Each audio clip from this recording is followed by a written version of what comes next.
예, 오늘 호세아 13장, 14장인데요. 13장, 14장 말씀은 사실 1장에서 12장까지 했던 말씀의 총체적인 종합 정리 결론이라고 보면 됩니다. 자, 어제 12장 이제 12절부터 약간 못 본 부분인데 이 부분이 좀 중요해서 이 부분을 보고 13장, 14장을 보겠습니다. 자, 12장 12절이 이렇게 되어 있습니다. 야곱이 아람의 들로 도망하였으며 이스라엘이 아내를 얻기 위하여 사람을 섬기며 아내를 얻기 위하여 양을 쳤고, 이렇게 되어 있습니다. 이 구절이 무슨 말인가 하면 어제 우리 12장을 볼 때 북이스라엘의 그 타락하고 부패한 것을 보면서 원래 북이스라엘의 원조격이었던 야곱, 왜 야곱이었는가 하면은 야곱의 이름이 나중에 이스라엘로 바뀌기 때문에 아브라함과 이삭을 원조로 생각하지 않고 지금 이스라엘의 이름을 가진 이 원래의 선조, 그래서 야곱을 이스라엘의 선조로 생각하고 야곱의 신앙을 어제 12장에서 보여줬습니다. 그런데 야곱의 신앙은 어제 보여준 것처럼 약복강 나루토에서 하나님을 간절히 붙들고 하나님을 붙들고 놓아주지 아니했는데, 현재의 북이스라엘은 하나님 대신에 우상을 붙들고 있었던 그런 비교적인 모습들을 보여줬습니다. 자, 그러면서 이제 12절에 이렇게 말하기를 야곱이 아람의 들로 도망하였다. 자, 이게 무슨 사건인가 하면은 야곱이 형 에서의 장자권을 이제 다 가로채고 난 다음에 야곱과 에서의 어머니 리브가가 야곱을 피신시키기 위해서 하란으로 보냅니다. 물론 피신시키기 위해서 에서가 이제 야곱을 죽이려고 하는 게 피신시키기 위해서 하란으로 피신시키기 위해서 하란으로 보내지만 또 중요한 의미가 하나 있었습니다. 그게 뭔가 하면은 에서는 그 땅의 가나안 지역, 그 땅에서 살면서 이방 여인들하고 자꾸 결혼하면서 하나님의 길에서 자꾸 벗어나는 것을 리브가가 보고 이때에 야곱을 에서의 손에서 피신시키면서 이방 여인과 결혼하지 않고 하나님의 신앙을 가진 여인과 결혼시키기 위하여서 그쪽으로 보냈습니다. 그런데 어떻게 보면 이중적인 두 가지 의미가 있는 거죠. 에서가 죽이려고 할 때 살리는 목적, 그리고 에서처럼 이방 여인과 결혼하지 않기 위하여서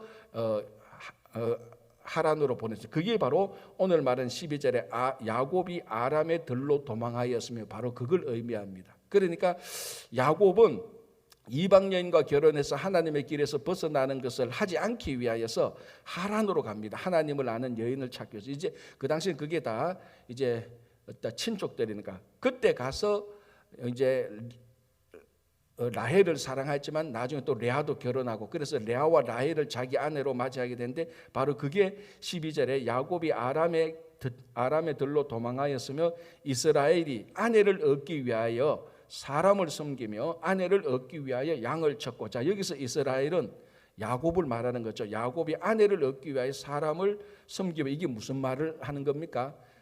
그렇죠. 삼촌 라반을 말하는 겁니다. 자, 여기서 사람을 섬겼다는 것은 우상처럼 섬겼다 그런 말이 아니고 신앙이 있는 여인을 자기 아내로 맞이하기 위하여서 삼촌 라반을 섬겼습니다. 그만큼 신앙을 찾기 위해서 사람에게도 섬겼다. 이거는 우상처럼 섬겼다 그런 것이 아닙니다. 그렇게 노력을 했다는 것이고, 그리고 양을 쳤고, 이렇게 자기의 노력을 다 했고, 이 말은 너희 선조 야곱은 하나님 섬기는 여인을 얻기 위하여서, 그래서 하나님을 섬기기 위하여서 최선을 다했는데, 그래서 사람까지 섬겼는데 지금 북이스라엘 너희들은 아수르를 의지하고 애굽을 의지하고 왜 너희 조상들하고 이렇게 비교 대조되느냐?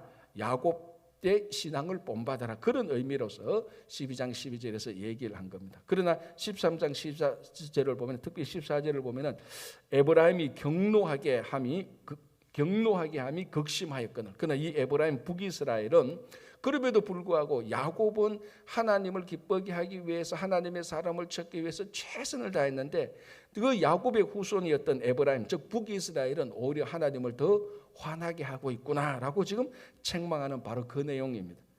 자, 여기까지 이제 12장이고 13장 14장은 앞에서 했던 말을 정리하면서 결론적으로 얘기를 해주고 있습니다.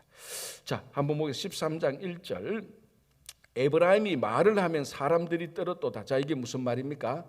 에브라임이 그 당시에 북이스라엘이 가장 힘이 있었던 나라지 않습니까? 여로보암이 있을 때 정치, 경제, 사회, 문화, 종교 모든 면에 있어서 강대국이었습니다. 그래서 에브라임이 한마디 하면은 그 주변 국가들이 벌벌 떨었습니다. 그만큼 강대국이었죠. 그래서 에브라임, 이스라엘이 말을 하면 사람들이 떨었도다. 그가 이스라엘 중에서 자기를 높이더니, 자 이제 전형적인 자기가 힘이 세지고 배가 부르면은 그 다음에 교만해지고 높아지는 패턴이 또 그대로 나타납니다. 그래서 에브라임이 힘과 권력을 가지니까 그가 이스라엘 중에서 자기를 높이더니 바알로 말미암아 범죄하여 도망하였거늘, 범죄함으로 망하였거늘. 그러니까 잘 되면은 교만해지고 높아지고 하나님 버리고 우상 섬기다가 망하는 이것을 그대로 또 우리들에게 보여주고 있는 것입니다. 그게 이제 1절, 2절, 3절에서 얘기하고 있습니다. 그래서 2절은 이 이스라엘이 우상을 섬기는 것들을 좀 자세히 말하고 있죠. 2절 볼게요. 이제도 그들은 더욱 범죄하여 그 은으로 자기를 위하여 우상을 부어 만들되 자기의 정교함을 따라 우상을 만들었으며 그것은 다 은장색이 만든 것이라. 그래 아주 정교하게 금과 은으로 우상을 만들었습니다. 가장 대표적인 게 뭐였습니까? 금으로 만든 송아지였습니다. 이건 출애굽 때부터 있어왔던 그 금송아지가 북이스라엘 때까지도 계속해서 존재하고 있었다는 것을 우리가 알 수 있고요. 3절 보겠습니다. 이러므로 그들은 아침 구름 같으며 쉬 사라지는 이슬 같으며, 그러나 너희들이 아무리 권력과 권세와 힘과 물질을 많이 가졌다 하더라도 우상을 섬기는 한 너희들의 결론은 쉬 사라지는 아침 구름 같고 이슬 같다. 자, 이슬 같다는 것은 좋은 의미도 되고 나쁜 의미도 됩니다. 좋은 의미는 이 이슬이 비와 같은 역할을 하는 겁니다. 우리가 살고 있는 여기는 뭐 아침 이슬 내려봤자 별로 표가 나지 않지만은 이스라엘에서 이슬은 너무너무 많이 내리기 때문에 그게 거의 땅을 적시는, 그래서 비와 같이 식물에게 생명을 주는 그런 역할을 하는 겁니다. 그래서 이슬 같다라고 말할 때는 이게 좋은 의미도 되고 안 좋은 의미, 부정적인 의미도 되는데 부정적인 의미는 금방 사라진다는 겁니다. 아침에 이슬이 아무리 두껍게 내려도요 해가 뜨면 금방 사라집니다. 여기 지금 3절에 에브라임의 권세, 즉 에브라임이 사마리아 아닙니까? 에브라임이 이스라엘 아닙니까? 이스라엘의 권세가 아무리 높고 너희들이 아무리 권력이 있다 할지라도 우상을 섬기는 너희들의 결론은 아침 구름 같고 쉬 사라지는 이슬과 같다라고 그들의 결론을 미리 예고하고 있습니다. 자, 4절도 앞에서 나왔던 4절, 5절, 6절, 7절, 8절까지 보면은 앞에서 다 나왔던 얘기를 한 번 더 정리하고 있습니다. 이게 무슨 얘기인가? 출애굽 얘기죠. 그러니까 호세아 선지자가 북이스라엘 백성들한테 얘기할 때 이 출애굽 얘기, 애굽 얘기를 굉장히 자주 했습니다. 왜? 그 애굽 출애굽 때에 자기 선조들이 경험했던 하나님, 그 하나님이 진짜 역사 속에서 나타나는 진짜 하나님이었거든. 그런데 호세아 선지자는 그것을 계속해서 강조하고 있습니다. 자, 오늘 또 4절에 그러나 애굽 땅에 있을 때부터 나는 너희 하나님 여호와라, 나밖에 너가 다른 신을 알지 말 것이라. 나 외에 구원자가 없느니라. 즉 애굽 때부터 하나님은 참된 신은 하나밖에 없고 구원자는 여호와 하나님밖에 없다는 것을 이미 애굽 때에 이스라엘 백성들한테 명확하게 보여줬습니다. 출애굽할 때 애굽의 모든 신들을 다 박살내고, 그게 10가지 재앙을 통해서 애굽의 모든 신들을 다 박살내고 이스라엘 백성들을 구원하는 것을 통하여서 유일한 진짜 구원자는 하나님밖에 없다. 그러면서 이제 모세를 통해서 시내 산에서 율법을 주어서 십계명을 주어서 여호와 외에는 다른 신을 섬기지 못하도록 해놓았습니다. 그런데 이제 이스라엘은 그와 정반대로 지금 살아가고 있는 모습들을 보여주고 있는 것이죠. 자, 5절 보겠습니다. 하나님께서 이스라엘을 구원한 것뿐만 아니라 그들을 살려주고 공급하고 인도했습니다. 5절에 내가 광야 마른 땅에서 너를 알았거늘 그들이 먹여준 대로 배가 불렀고, 그럼 만나오함의 철학기로 광야에서 40년 동안 이스라엘 백성들을 일용할 양식으로 살아가도록 했습니다. 6절 그들이 먹여준 대로 배가 불렀고 배가 부르니 그들의 마음이 교만하여 이로 말미암아 나를 잊었느니라. 자, 이게 뭐 한두 번 나오는 게 아닙니다. 계속해서 이 사람이라는 이 호모사피언스는요, 이 호모사피엔스의 특징이 뭔가 하면은 배가 부르면요, 자기에게 배가 부르게 한 신을 잊어버린다는 겁니다. 그게 호모사피엔스의 특징이에요. 이게 지금 한두 번이 아니고 이스라엘 백성들이 이 패턴에서 벗어난 적이 없습니다. 하나님께서 그들을 챙겨주고 구원해주고 인도하고 공급하고 배고플 때 배부르게 해주면은 이제 배가 부르면은 등 뜨시고 배가 부르면은 하나님을 서서히 잊기 시작하고 하나님을 잊고 하나님 잊어가면서 자기가 이제 힘이 생기고 권력이 생기면 이제 교만하고 그러면서 또 우상으로 섬기고 그러다가 또 깨지고 박살나고 또 배가 고파지면은 하나님께 부르짖고 하나님께서 부르짖으면 그들을 배부르게 하고 또 교만하여 잊어버리고 힘을 가지고 우상 섬기고 사사기 때하고 똑같습니다. 요걸 극명하게 보여준 게 사사기 때였죠. 12명 또는 13명의 사사를 통해서 보여준 건데 이게 사사기 때만 이런 모습들이 끝나냐? 그게 아닙니다. 이스라엘이 계속 이런 모습들이 나타납니다. 그래서 이걸 보면서 신앙적으로 볼 때는요, 차라리 배가 약간 고픈 게 나아요. 별로 동의 안 하시네. 그래도 배부른 게 낫다 그러면 어쩔 수 없겠지만은 사실 진짜로 신앙적으로 볼 때는 배가 약간 고픈 게 나아요. 그래야 하나님을 생각하고 하나님을 찾는데 요 사람이라는 종은 호모사피엔스는 요즘 호모사피엔스다 안 가고 코로나사피엔스 그러더라고요. 하여튼 이 인간은 배가 부르면은 배가 고플 때보다 하나님을 더 찾는 일이 역사적으로 한 번도 없었습니다. 자, 그래서 제가 이 본문을 보면서 무슨 생각이 드는가 하면은 자, 우리가 코로나 지금 아직까지 끝나지 않았습니다. 끝날 듯 하면서 끝나지 않고 계속 연장전을 하고 지금 있습니다. 계속 변이가 생기니까. 그러니까 어제 신문을 봤는데 미국의 어느 의학자가 이렇게 말을 했답니다. 현재 이 코로나가 일어나고 있는 이 상태를 가리켜서 참 재미있게 표현했어요. 우리 영화를 보면 영화가 다 끝나잖아요. 특히 공포 영화를 보면 영화가 다 끝나면서 이제 자막이 나오잖아요. 하긴 요즘 영화관에서 영화를 안 보니까 자막이 쭉 나옵니다. 이제 그러면 이제 그 영화를 보는 관객들이 아, 영화 끝났구나 하고 이제 나갑니다. 그런데 가끔 공포 영화는 자막이 끝났는데 거기서 공포 영화가 다시 시작해요. 공포를 또 주는 거예요. 그러면서 끝나요. 2편을 이제 예고하는 거죠. 그 지금이 무슨 시대 어떤가 하면은 영화가 끝나면서 엔딩 자막이 나오는데 관중들은 그 관객들은 영화가 끝났구나 하고 나가는데 갑자기 화면에서 다시 괴물이 확 나타났다. 그게 지금 코로나 사태하고 똑같다는 겁니다. 이 코로나가 끝났다고 사람들이 이제 마스크도 벗고 다 하는데 이거 변이들이 계속 괴물들이 생기면서 아직 안 끝나고 있다. 그렇게 말하고 있습니다. 자, 지금 상황이 이런데 우리가 작년부터 이제 코로나를 쭉 지금까지 하는데 끝날 듯 하면서 안 끝나고 있어요. 그래서 지금 오늘 이 본문을 보면서 무슨 생각이 드는가 하면은 작년에 코로나로 인해서 교회가 클로즈되고 영상으로 예배드리면서 사람들의 심령이 굉장히 갈급하게 되었어요. 집에서 영상으로 예배드리니까 이거 뭐 예배드리는 것 같지도 않고 어떤 사람은 뭐 물론 편하다고 아직까지도 계속 그런 사람들이 있긴 있습니다만 대부분은 다 불편했습니다. 어쩔 수 없이 영상으로 예배를 드릴 수밖에 없었지만 그래도 모든 분들이 다 하나같이 하는 말이 우리가 그 전에 이 코로나 이전에 정말 자유롭게 신앙생활하던 그 시절이 너무나 좋았다라고 갈급한 심령이 되었어요. 지금까지도 그런 심령이 있는 겁니다. 여전히. 이게 좋은 거예요. 그러나 코로나 신앙적으로 보면은 이 상태가 어쩌면은 하나님을 향한 갈급한 심령이 있는 이 상태가 어쩌면은 더 좋을 수가 있습니다. 그래서 저는 인간적으로입니다.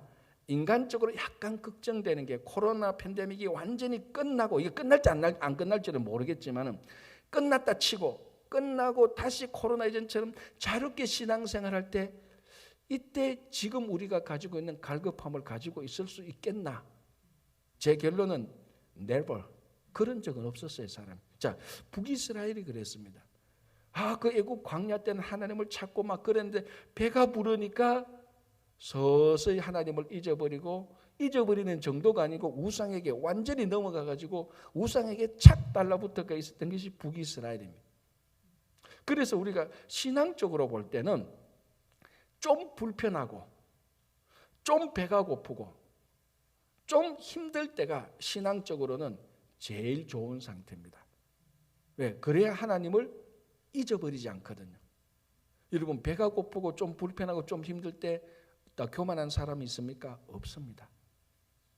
그런데 좀 배가 부르고 좀 위치가 높아지고 좀 힘이 생기고 사람이 좀 자기에게 관심을 가지고 인기가 올라가면은 100%, 이거는 99%가 아니고 100% 인간이라는 종은 하나님을 잊어버리기 시작합니다. 이 정도의 차이는 사람마다 좀 다르겠죠. 그 대표적인 게 북이스라엘입니다. 자, 6절. 그들이 먹여준 대로 배가 불렀고 배가 부르니 그들의 마음이 교만하여 이로 말미암아 나를 잊었느니라. 아, 목사님, 나는 아니에요. 천만의 말씀. 나는 아니요 하는 사람이 제일 그렇습니다.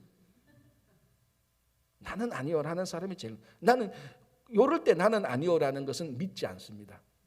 100%다 그렇습니다. 그래서 약간 허전할 때, 약간 배가 고플 때, 약간 불편할 때, 하나님 요거 좀 해주시면 좋겠는데, 바로 그 상태가 가장 하나님하고 가까이 있는, 하나님을 부르짖는, 하나님과 떨어지지 않는 그 상태가 신앙적으로 제일 어떻게 보면 온전한 상태일 수가 있습니다. 그래서 지금 여러분들이 전 세계 코로나 팬데믹으로 인해서 갈급한 마음이 있고 생활이 좀 불편하고 요것만 하나님께서 해결해 주면 좋겠는데, 그래서 그걸 위해서 간절히 기도하고 있는 그 상태가 신앙적으로 볼 때는 제일 안전합니다. 그 상태에서 우상을 섬깁니까? 안 섬기잖아요. 그 상태 하나님을 잊어버립니까? 안 잊어버립니다. 신앙적으로 하나님의 길에서 벗어날 염려가 없는 겁니다. 육신적으로 좀 불편해서 그렇지. 그렇죠? 그런데 그걸 넘어서면 이제 다 고래되게 다 교만해서 하나님을 잊어버리는 그런 상태. 자, 그 결과는 또 어떻게 됩니까? 7절, 8절 보면은 온갖 무시무시한 짐승은 다 나타납니다. 사자, 표범, 새끼 잃은 곰. 누가 제일 셀까요? 사자, 표범, 새끼 잃은 곰. 새끼 잃은 곰이 아마 도끼가 있으니까 제일 셀 수도 있을 겁니다. 자, 어쨌든 중요한 것은 누가 세냐가 아니고 이처럼 다가와서 북이스라엘을 물어뜯을 것이라는 것. 그게 누굽니까? 아수르 사람들. 제가 전에도 말씀드렸지만 역사적으로 아수르 사람들이 다른 민족보다 가장 잔인했습니다. 진짜 no mercy, 자비가 없습니다. 이 사람은. 그들은 마을을 쑥 떼봐서 산모에 배를 가르고 진짜로 아주 잔인해요. 그래서 사자, 표범, 새끼 이름 곰같이 너희들이 심판을 받게 될 것이다라고 얘기를 하는 겁니다. 자, 9절 10절이 참 재미있습니다. 볼게요. 이스라엘아, 너가 패망하였나니 이는 너를 도와주는 나를 대적함이라. 전에 너가 이르기를 내게 왕과 지도자들을 주소서 하였느니라. 무슨 사건입니까? 그렇죠. 사사시대 말기 때, 사무엘 초기 때 이 이스라엘 백성들이 뭘 요구했습니까? 우리도 열방과 같이 우리에게 왕을 주소서. 그래서 하나님께서 사무엘 선지자가 막 한탄하면서 하나님께서 왕 줘라. 사무엘 너희에 대한 실망이 아니고 하나님 나를 자기들이 하나님의 통치를 싫어하기 때문에 왕의 통치를 받겠다고 하니 왕을 세워줘라. 그래서 그때부터 이제 왕이 있었습니다. 그 사울, 다윗, 솔로몬, 그리고 남과 북으로 나뉘어서 북이는 19명의 왕이 나타났습니다. 자, 9절에 이스라엘아, 너가 패망하였는 이는 너를 도와주는 나를 대적하며. 10절 전에 너가 이르기를 내게 왕과 지도자들을 주소서 하였느니라. 했죠. 사사시대 말기 때. 그래서 하나님께서 왕을 주었습니다. 그 왕들이 북이스라엘의 19명의 왕인데 하나같이 한 명도 빠짐없이 다 악한 길로 가서 다 이스라엘 백성들을 탄압하고 신앙적으로도 탄압하고 그리고 이스라엘 백성들에게 하나님을 섬기지 못하도록 한 겁니다. 그때 하나님께서 분명히 얘기했습니다. 내가 너희들에게 왕을 주는데 이 왕이 너희들을 탄압하게 될 거고, 쉽게 말하면 이 왕으로 인하여서 너희들은 덕볼 게 하나도 없다. 이 왕으로 인해서 너희들의 생활은 불편하고 어려워질 것이고 망하게 될 것이고 하나님을 섬기지 못하게 될 것이라는 그런 말로 하나님께서 왕을 줄 때 그렇게 얘기를 하셨어요. 그런데 이스라엘 백성들이 그때 그 얘기를 듣습니까? 안 듣죠. 왕만 달라고. 자기 듣고 싶은 것만 들으니까 사람들은. 그런 말은 안 듣고 싶으니까 아예 소리는 들리는데 사운드는 들리는데 보이스를 못 듣는 겁니다. 그래서 이제서 북이스라엘이 망할 때 되니까 봐라, 너희들이 왕을 달라고 했는데 내가 왕을 다 줬는데 결국 이 왕들 때문에 너희들이 망하지 않느냐라고 했던 것이 여기서 이루어지는 거예요. 그죠? 자, 13장 그래서 이제 심판의 메시지가 나오는 거죠. 11절 12절 13절 계속해서 나오는데요. 자, 15절로 볼까요? 15절. 그가 비록 형제 중에 결실하나 북이스라엘 중에 좀 잘 살고 우리 말로 하면 좀 좋은 사람들도 있겠지요, 이 말입니다. 너희 형제 중에서 몇은 결실하나 동풍이 오리니 곧 광야에서 일어나는 여호와의 바람이라. 이게 뭡니까? 동풍이 오리니 광야에서는 여호와의 바람이라. 자, 그의 권한이 마르며 그의 샘이 마르고 그 쌓아둔 바 모든 보배의 그릇이 약탈되리로다. 사마리아가 그들의 하나님을 배반하였으므로. 자, 이게 무슨 사건을 또다시 얘기하는 겁니까? 그렇죠. 아수르가 온다는 거죠. 동풍이 온다는 아수. 그러니까 여기서 성경을 구약 성경을 볼 때 동쪽에서 바람이 불거나 동쪽에서 군대가 오거나 이거는 전부 다 그때마다 아수르 아니면 바빌론이에요. 여기는 지금 아수르를 말하는 거죠. 아수르가 와서 어떻게 말합니까? 그의 권한이 마르며 그의 샘이 마르고 그 쌓아둔 바 모든 보배의 그릇이 약탈되도록 다 뺏어간다는 거예요. 왜? 사마리아는 또 북이스라엘입니다. 다시 말씀드리지만 여기서 사마리아와 에브라임은 전부 다 북이스라엘을 가리키는 말입니다. 사마리아가 그들의 하나님을 배반하였으므로, 딱 결론은 이겁니다. 이스라엘이 하나님을 배반하였으므로, 그만큼 하나님께서 불붙는 긍휼함으로, 불붙는 사랑함으로 이스라엘 백성들을 끝까지 붙들려고 했는데 이 이스라엘이 하나님의 손을 끝까지 놓고, 그래서 하나님에게 그래서 아수르에서, 하나님께서 쓰시는 아수르에서 심판을 받게 되는 것을 얘기하고 있습니다. 자, 이렇게 해서 끝나냐? 아니죠. 14장. 이제 어떻게 북이스라엘을 살리려고 하는 하나님의 호소가 나타납니다. 14장 1절. 이스라엘아, 너희 하나님 여호와께로 돌아오라. 자, 돌아오라는 얘기 이미 앞에서 호세아 때 한 6, 7번을 계속해서 했습니다. 자, 호세아에서 계속 반복되는 말 가운데 하나가 돌아오라. 너희들 여호와를 아는 게 없다. 여호와를 알라. 이런 말들이었죠. 자, 여기서도 여호와께로 돌아오라. 이 말이 우리말로 회개라는 것이었습니다. 그래서 여호와께로 돌아오라라고 말을 했습니다. 자, 3절 볼까요? 우리가 아수르의 구원을 의지하지 아니하며 말을 타지 아니하며 다시는 우리의 손으로 만든 것을 향하여 너희는 우리의 신이라 하지 아니하오리니. 자, 하나님께로 돌아와서 이제 너희들은 어떻게 해야 되는가 하면은 아수르의 구원을 의지하지 아니하며. 자, 우리가 앞에서 봤는 것처럼 지정학적으로도 이스라엘은 아수르와 애굽의 중간에 있었습니다. 그래서 외교적으로 줄다리기를 했지만 그 자체가 잘못은 아니지만 그 마음의 중심에 하나님을 한 번도 의지하지 않았다. 하나님을 한 번도 의지하지 않고, 하나님은 의지 않고 아수르와 애굽만 자꾸 중간에서 의지하다가 결국 아수르에게 망했죠. 지금 그 다시 말하는 겁니다. 그래서 이제는 우리는 다시는 아수르의 구원을 의지하지 않겠다. 하나님께로 돌아와서 아수르를 의지하지 않겠다. 자, 그 다음에 3절에 우리가 아수르의 구원을 의지하지 않으면 말을 타지 아니하며. 자, 이 말을 타지 아니하며에 담겨진 뜻이 뭐죠? 예? 애굽이죠. 이거는 우리끼리 얘기인데 뉴욕에 있는 목사님 100명 가운데 10명도 몰라요. 우리끼리만 아는 거예요. 말을 타지 아니한다. 이거 보면은 말을 안 타겠구나. 왜 말을 안 타? 이렇게 말하지만 이 의미는 뭡니까? 애굽을 의지하지 않는다는 말이었죠. 왜? 애굽에는 좋은 말들이 많이 있었어요. 말을 잘 기르. 그래서 군사적으로 어렵고 힘들 때 이스라엘은 늘 애굽에 가서 애굽 형님 도와주십시오. 이번에 전쟁을 했는데 말 한 500마리 좀 주십시오. 우리가 금 10달란트를 드릴 테니, 이런 식으로 해서 애굽에서 말을 항상 가져왔어요. 지금 그 말합니다. 우리가 아수르를 의지하지 않고 말을 타지 않겠다. 이 말은 앞으로 아수르를 의지하지 않고 애굽도 의지하지 않을 것입니다. 우리가 앞에서 봤잖아요. 아수르에게 동맹을 맺고 애굽에게 기름을 바쳤다. 그 말 나오죠. 그러니까 하나님께로 돌아와서는 이제 아수르도 애굽도 우리가 의지하지 않겠다는 거예요. 그리고 뭡니까? 다시는 우리의 손으로 만든 것을 향하여 너는 우리의 신이라 하지 않겠다. 아수르도 의지하지 않고 애굽도 의지하지 않고 이제 우상도 섬기지 않겠다. 어떻게 하고 난 다음에 하나님께로 돌아왔어. 이게 호세아서의 결론이죠. 그죠? 자, 그리고 3절 끝에 긍휼을 얻음이라. 이제 우리는 하나님의 사랑을 얻어서 하나님의 사랑으로 살겠다. 이런 말하고 같죠. 자, 그러니까 4절에 내가 그들의 반역을 고치고 기쁘게 그들을 사랑하리니 나의 진노가 그에게서 떠났음이라.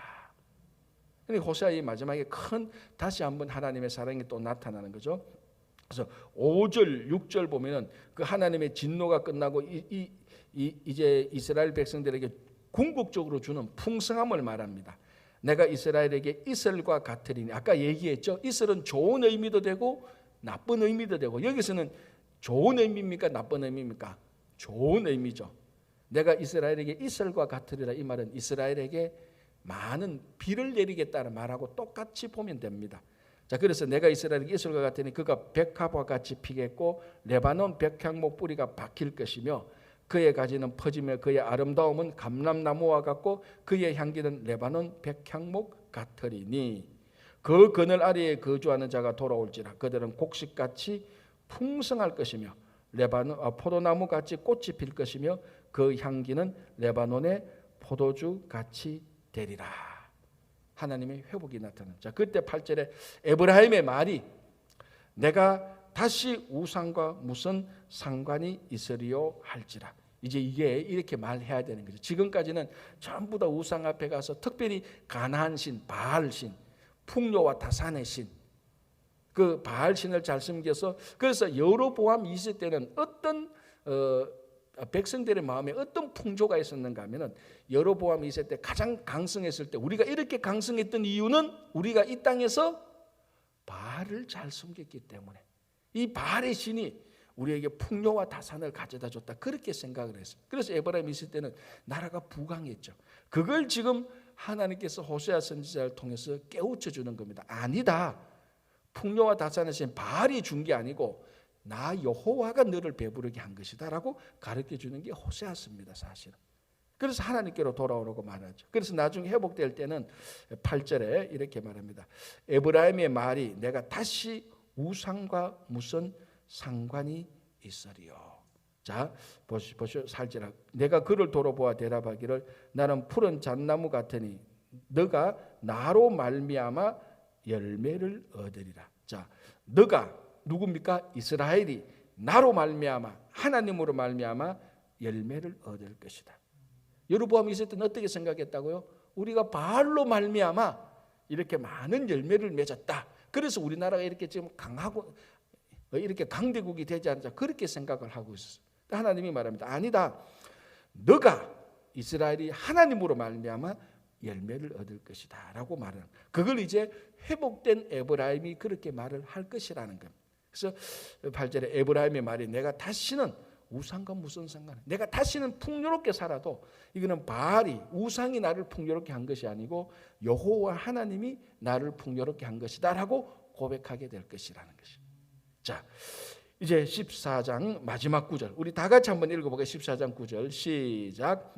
누가 지혜가 있어 이런 일을 깨달으며 누가 총명이 있어 이런 일을 알겠느냐. 여호와의 도는 정직하니 의인은 그 길로 다니거니와 그러나 죄인은 길에 걸려 넘어지리라. 아멘.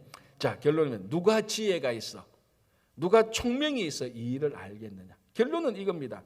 우리 호세아서의 큰 주제가 뭡니까? 하나님을 알라. 진짜 지혜 있는 자는 하나님을 아는 것입니다. 그게 잠언서의 주제하고 똑같습니다. 잠언의 주제가 뭡니까? 여호와를 아는 것이, 여호와를 경외함이, 여호와를 섬기는 것이, 여호와를 찬양하는 것이 우리 모든 지식과 지혜의 근본이었습니다. 그러니까 지혜와 지식의 근본이 있는 사람은 갑자기 IQ가 150이 되고 200이 돼서 시험을 치면 1등 하는 게 아니에요. 이거는 부가적으로 될 수도 있고 안 될 수도 있는 겁니다. 진짜 지혜와 지식이 있는 사람은 하나님, 창조주 하나님을 알게 되고 고백하게 되고 그 하나님을 섬기게 되는 것이, 그게 성경이 말하는 지혜와 지식입니다. 우리는 지혜, 지식 그러면 공부도 잘하고 사회생활에 또 적응도 잘하고 인간관계도 잘하고 비즈니스 잘하고 이런 사람이 참 지혜롭다고 말을 하는데 그거는 세상이 말하는 지혜고 그런 지혜가 백날 100개 1000만 개가 있어도 하나님을 섬기지 않고 하나님을 알지 못하면 그 지혜는 하나님으로부터 온 지혜가 아닙니다. 그래서 사람이 좀 똑똑한 거죠. 물론 하나님을 섬기지 않고도 사람이 똑똑한 사람이 있어요. 하나님을 섬기지 않고도 사람이 똑똑해서 비즈니스도 잘하고 정치도 잘하는 사람이 우리 주변에 수두룩합니다. 그래서 우리가 어떨 때는 그런 사람을 부러워하기도 하죠. 목사님, 저 사람은 하나님도 안 쓰는데 왜 저래 똑똑하고 비즈니스 잘하고 잘 먹고 잘 삽니까? 그런 질문 자체가 어떨 때는 그 질문 자체에 지혜와 진심으로 잘 사는 것에 대한 기준이 부족하기 때문에 그런 질문이 나옵니다. 그렇잖아요. 하나님 안 섬겨도 하나님 섬겨서보다 잘 먹고 잘 사는 사람들 많아요. 성경은 그것을 복이라고 말하지 않아요. 성경이 말하는 복은 지혜와 지식이 있어서 지혜와 총명이 있어서 하나님을 섬기는 것을 아는 것, 그게 복이라고 말을 합니다. 그래서 진짜 똑똑한 사람은 하나님을 섬기는 사람들이에요. IQ가 100 이하도 진짜 똑똑한 사람이 될 수가 있어요. 하나님을 섬기는 사람은. 그리고 그 하나님을 섬기는 것이 좋아요. 그래서 하나님을 섬기는 것 때문에 내가 좀 불편해도 불편한 거는 괜찮아요. 좀 손해봐도 이 정도야 뭐 하나님 섬기는 게 너무 좋으니까. 그게 하나님의 지혜입니다. 근데 세상에 똑똑하면 절대로 그렇지 않습니다. 내가 하나님을 섬기면서 좀 불편해? 그게 내가 왜 그렇게 해? 하나님을 섬기는데 내가 좀 손해를 봐서 내가 왜 그렇게 해? 그건 세상의 똑똑함이죠. 그러나 하나님께서 주는 지혜는 그거 아닙니다. 그래서 오늘 이 호세아서에서 앞에서 수없이 했던 말, 이것을 결론적으로 말합니다. 누가 지혜가 있어? 세상의 지혜를 말하는 게 아닙니다. 누가 하나님이 주신 지혜를 가지고 있어서 이런 일을 깨닫겠느냐? 누가 깨닫겠느냐? 세상에 똑똑하면 이런 일을 아무리 가르쳐줘도 깨달을 수가 없습니다.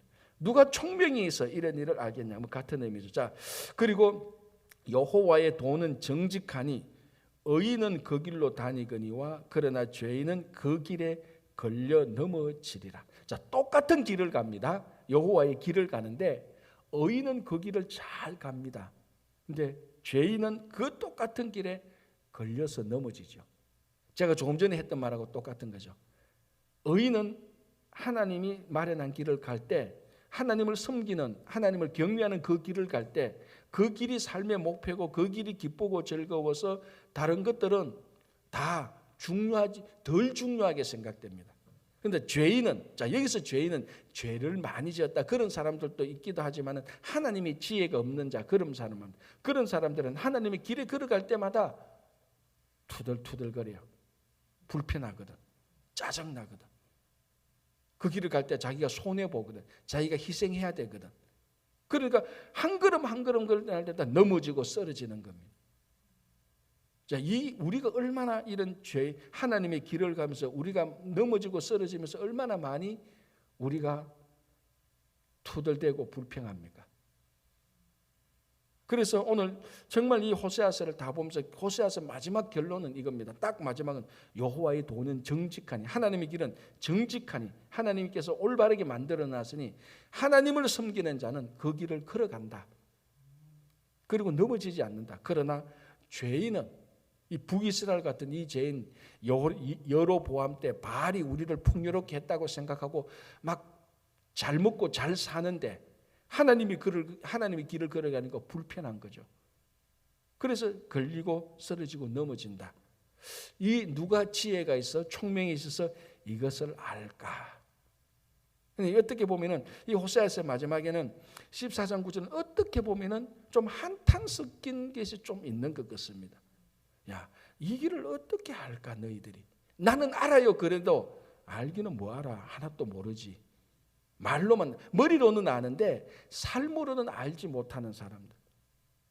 그래서 예수를 믿고 주님의 십자가를 지고 자기를 부인할 때, 자, 하나님을 섬기고 예수를 따라가는 사람들은 자기를 부인하지 않으면 안 됩니다. 자기를 부인한다는 건 뭡니까? 제가 방금 말씀한 것처럼 내 불편함, 내 손해, 내 편리함을 좀 포기하는 것, 내가 희생하고, 쉽게 말해서 다른 사람한테 양보할 줄 아는 것, 그게 의인의 길에 걸어가면서 넘어지지 않는 겁니다. 왜? 그게 하나님의 정직한 도를 걸어가니까. 그래서 호세아서 14장에서 누가 지혜가 있어, 누가 총명이 있어. 그래서 우리가 기도할 게 바로 그겁니다. 이 지혜와 총명을 주시옵소서. 그래서 하나님의 길을 걸어갈 때 내가 기쁘게 걸어가도록 해 주십시오. 이게 진짜 하나님께서 기뻐하시는 기도가 될 겁니다. 그래서 오늘 이렇게 해서 호세아서를 마치면서 우리가 다시 한번 우리 삶 속에 구석구석 하나님께로 돌아와서 하나님을 아는 것을 기뻐하고 하나님을 경험하고 하나님의 길을 걸어가는 여러분 되시기 바랍니다. 기도하겠습니다.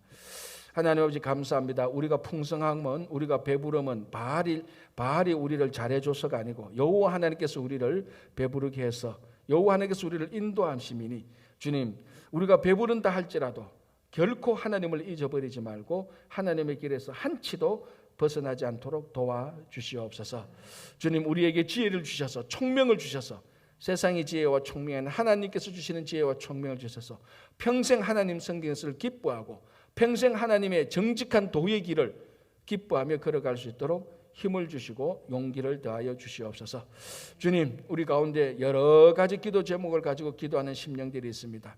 특별히 육신의 강건함을 위해서 김영만 장로님이야 여러 성도님들이 기도합니다. 하나님께서 주신 이 육신을 주님께서 강건하게 해주셔서 주님의 일을 잘 섬길 수 있도록 주님께서 도와주시고 인도하여 주시옵소서.